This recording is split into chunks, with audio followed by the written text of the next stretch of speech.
Yeah, what's good YouTube? It's your boy, Only One KDB, and I'm back with another video. In today's video, we got the last truly great year of WWE.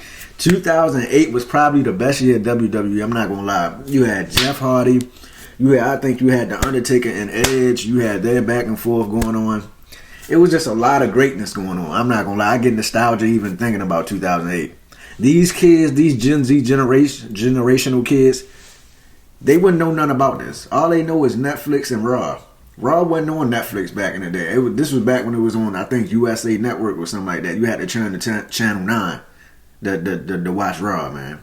But we about to get to the video. If you're new to the channel, make sure you like, share, and subscribe. Hit that post notification bell so you can get notified when I drop another banger. We about to get to it, man. Let's get it. And I remember SmackDown was on Channel 24. I think it was on. I think it's called like My TV or something. I can't remember what the channel was called, but I think it was on Channel 24. Everybody that had cable back in the day know what I'm talking about. But let's get it.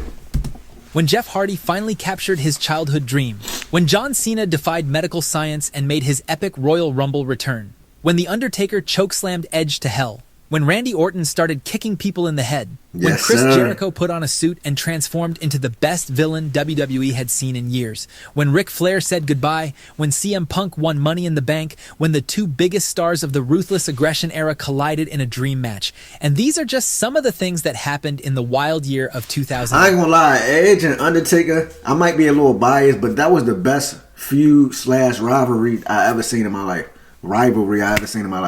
Because that was the first one I ever seen. Like in 2008, I think that was the first year I ever watched wrestling. Like that's when I first started watching it.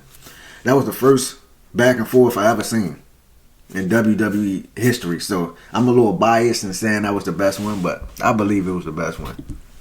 When most people think of the greatest years in WWE history, they think of the late 90s or the early 2000s, but WWE in 2008 delivered unforgettable rivalries, shocking returns, and career-defining moments for multiple superstars.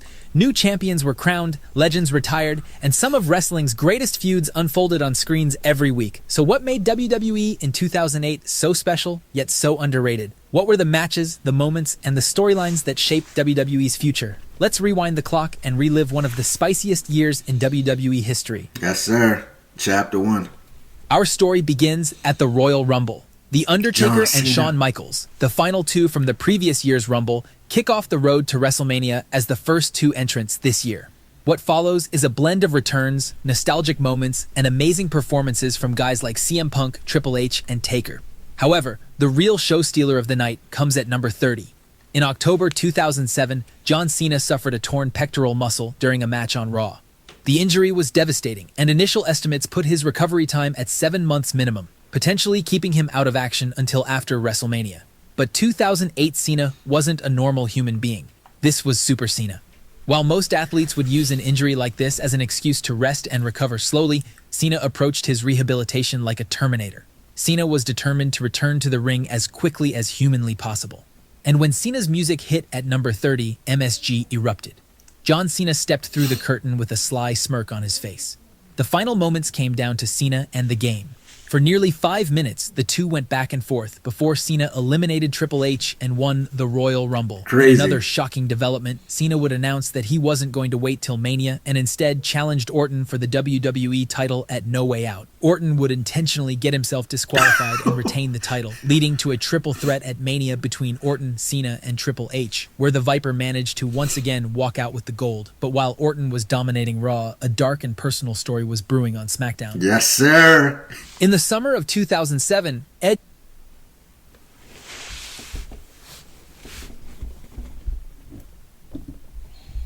cashed in his Money in the Bank on a weekend under.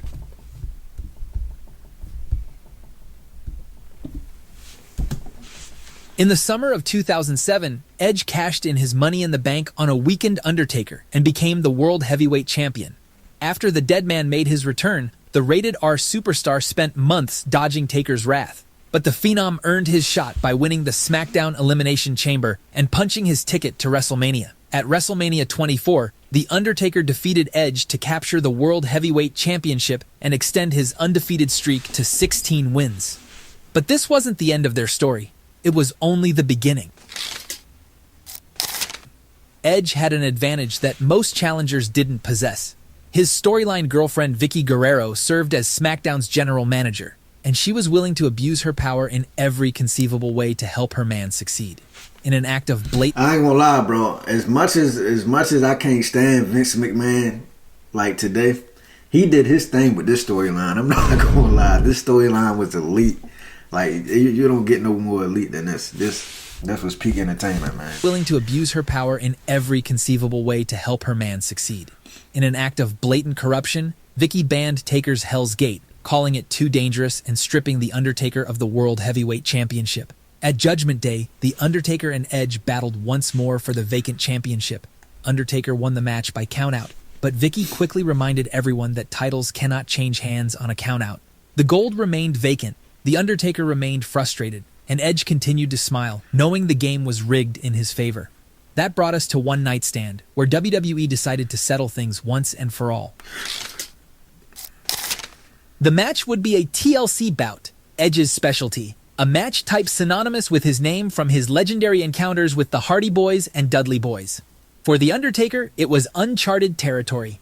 The dead man had competed in Hell in a Cell matches, casket matches, buried alive matches, but never in a TLC match. However, that wasn't the big story here. There was one more stipulation that made the stakes impossibly high. If The Undertaker lost, he would be forced to leave WWE. Edge brought his entire faction to ringside. Every time The Undertaker climbed toward the championship, La Familia dragged him back down. The numbers were too much. Towards the end, Undertaker ascended the ladder, fingertips inches from the gold. Edge, barely conscious, mustered one final burst of energy and shoved the ladder. The Undertaker tumbled backward, falling through 4 tables stacked at ringside in the most terrifying bump of his legendary career. Edge climbed the ladder and retrieved the championship. The Undertaker's career in WWE was over. Edge celebrated with his championship and his allies. Vicky Guerrero gloated from her position of power. And for the first time in years, SmackDown would have to move forward without the Phenom. Of course, this being professional wrestling, The Undertaker's banishment wouldn't last forever. 2 months later, after Edge was caught cheating on Vicky with their wedding planner, she would bring The Undertaker back for a Hell in a Cell match at SummerSlam. The dead man destroyed Edge at SummerSlam and chokeslammed him to hell in one of the most satisfying revenge moments in WWE history. The Edge and Taker feud carried SmackDown for months, and during that magical summer of 2008, they gave us some of the best segments and matches in WWE history. Nah, for but real. While Edge and Taker dominated the first half of the year, a certain charismatic enigma's pursuit of the WWE Championship would define the second half. Mr. Extreme. For years, Jeff had been dancing on the edge of greatness. He'd won tag team gold with his brother Matt. He'd captured the Intercontinental Championship multiple times. He'd stolen shows with death-defying stunts that left fans speechless. But the one prize that had always eluded him was the WWE Championship. In 2008, that would finally change, though the road to glory would be paved with setbacks, near misses, and heartbreak. I ain't gonna lie, Jeff Hardy was so iconic, bro. When I was younger, I used to always jump off the bed and do the Swanton Bomb. I swore up and down I was Jeff Hardy. Like I always, you always had that, like, that one kid that always wanted to be Jeff Hardy. I was that kid. I'm not gonna lie, I wanted to be Jeff Hardy so bad. He just did shit like to an extreme level. Like the way he did it, it looked painful, but it looked fun at the same time. So I always wanted to try it, man. Year started promisingly when Hardy challenged Randy Orton for the WWE Championship at the Royal Rumble. For a brief second, it looked like Hardy might capture his first world title, but then Orton reversed the twist of fate into an RKO, and the dream died. However, after being drafted to SmackDown in June, Hardy found himself thrust into the main event scene on the blue brand. He competed in the championship scramble match at Unforgiven, coming with... Oh my, Shelton Benjamin, MVP, Jeff Hardy, Triple H. I can't remember bro name with the cheetah print jacket. I forgot his name. seconds of winning the gold before time expired. Then, at No Mercy, he challenged Triple H one-on-one, landing a Swanton bomb that should have sealed the victory, only for the game to roll him up for a quick pinfall. The frustration was mounting. Every time Hardy reached for the brass ring, it slipped through his fingers. At Survivor Series, Hardy was scheduled to challenge for the WWE Championship, but he was found unconscious in his hotel and written out of the match. Edge replaced him and captured the title. It seemed like yet another setback, another cruel twist of fate preventing Hardy from achieving his dream. But fans didn't give up on him. They kept chanting his name. They kept pushing him towards his dream. And it all led to December 14th, 2008, Armageddon. This was Jeff's last chance. In the closing moments, Triple H hit a pedigree on Edge. But before he could capitalize, Jeff delivered a swanton bomb onto Edge. Triple H rolled out of the ring. Hardy covered Edge. From Daredevil 3 seconds to later, champion. the arena exploded. After years of coming up short, after months of near misses, Jeff Hardy was the WWE champion. The image of Jeff standing atop the Armageddon set, championship held high, got etched in wrestling history. The underdog, the risk taker, the daredevil who'd put his body on the line for over a decade, had finally reached the mountaintop. But while Jeff was climbing his way to the top on SmackDown, Raw was about to see the biggest dream match of the ruthless aggression era. Ever since they both debuted in 2002, people had wondered when John Cena and Batista would finally clash. Both men had followed similar paths, but they'd been kept apart till now. Cena was on Raw, while Batista was on SmackDown. But that changed in 2008, when the Animal got drafted to Raw. On the July 21st episode of Raw, Batista was facing CM Punk for the World Heavyweight Championship when chaos erupted. JBL ran into the ring, trying to escape a vengeful John Cena. When Cena swung at JBL, he ducked, and Batista caught the punch instead. The tension was palpable. WWE seized the opportunity and announced that Cena and Batista would face each other at SummerSlam. It was billed as 6 years in the making, the first ever singles match between two of WWE's biggest stars. These were the two men who had carried WWE through the mid-2000s. These were the faces of the ruthless aggression era. And finally, they were going to settle who was truly the better man.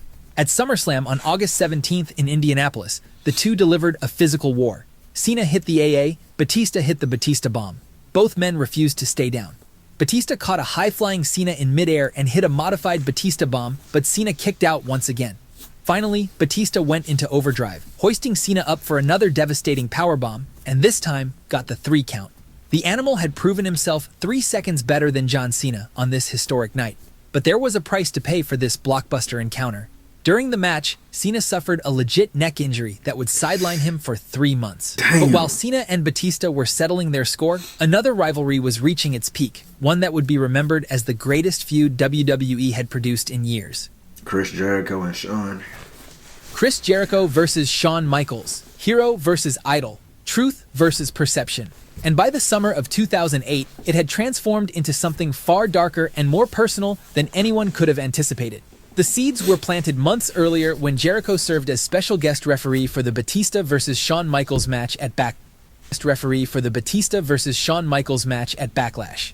In that contest, Michaels faked a knee injury to gain an advantage, ultimately hitting Sweet Chin Music on Batista to steal the victory. Jericho was disgusted. This was his hero, the man he'd idolized his entire career, resorting to lies and manipulation. The fans still cheered for Michaels which only infuriated Jericho more. On an episode of Raw, Jericho invited Michaels onto his talk show segment, The Highlight Reel, only to grab Michaels and drive his head face first into the Jeritron 5000. He traded in his leather jacket and jeans for tailored suits. He spoke with precision and confidence. He became a villain who believed he was the hero of his own story.